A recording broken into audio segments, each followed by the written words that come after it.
Well, hello. Thread chasing.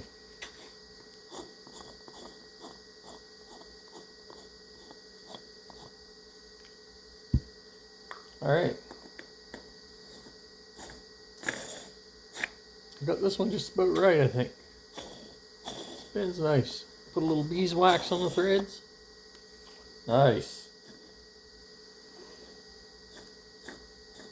All right. Well, tonight I wanted to talk about types of wood. I've been doing some research. Best woods for thread chasing.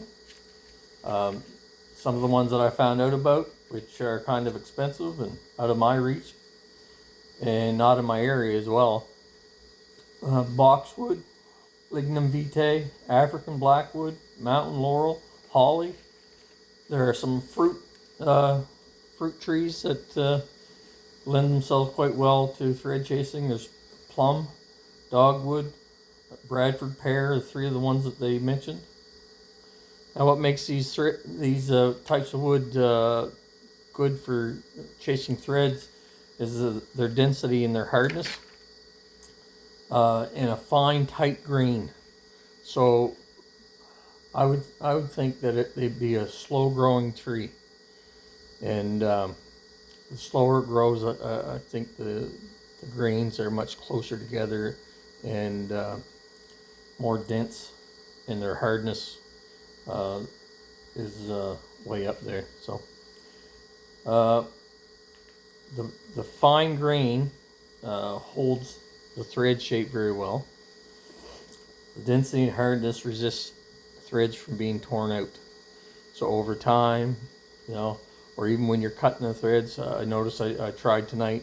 I was practicing tonight, and when I was cutting my threads, I noticed that some were tearing out. So when I was cutting into the grain, it was cutting the little pieces off of the grain, and they were letting go. I'm using ash, and for my practice, it's some of the stuff I've had around for years that I've never fully used up. The only thing with ash is that it tends to be a coarse thread, or not a coarse thread, but a coarse grain. It's extremely hard, and it's quite resilient. It's a pretty wood. I like the color, especially when you stain it. You get some really nice contrast from the white portion to the... but I digress. Sorry. Okay, back to threads. All right, so grain direction is very important. I cut these threads tonight at 90 degrees to the grain structure, which isn't your best way of doing it. You would like to cut around, so you'd have like side grain and in grain. So the side grains would hold the threads, the forming of the threads really well. The in grain not so much, but you'd probably get 80% or close to 90% of good threads that would hold in some of the woods. But the more dense and hardness and the closer the grain, the better the thread cutting. Okay. The other thing too is depending on the size of the grains and the hardness of the wood, you might want to try different thread pitches. I think there's a 10 threads per inch.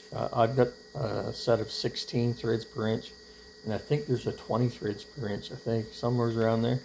Anyway, so if you experiment a little, you might find a wood that you're used to having around that's not so expensive for practice, and use different thread pitches.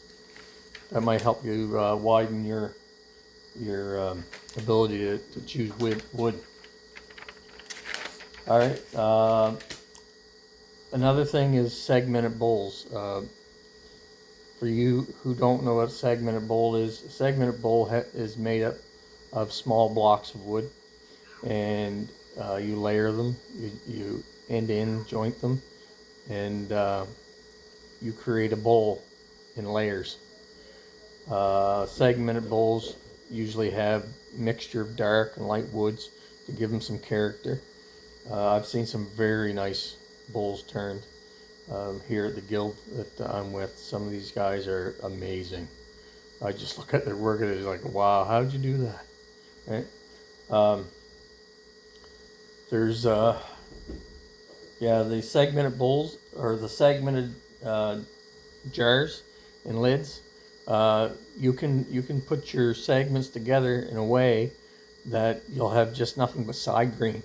So cutting into side green is what we want to do, because that's where our strength is. And when you have a segmented bowl and all that side green, you're going to get like 100% good threads. So segmented bowls or segmented lidded jars are, one way to go. All right, and let's see, a couple things that they were talking about helping the threads in woods that aren't ideal. CA glue is one of them.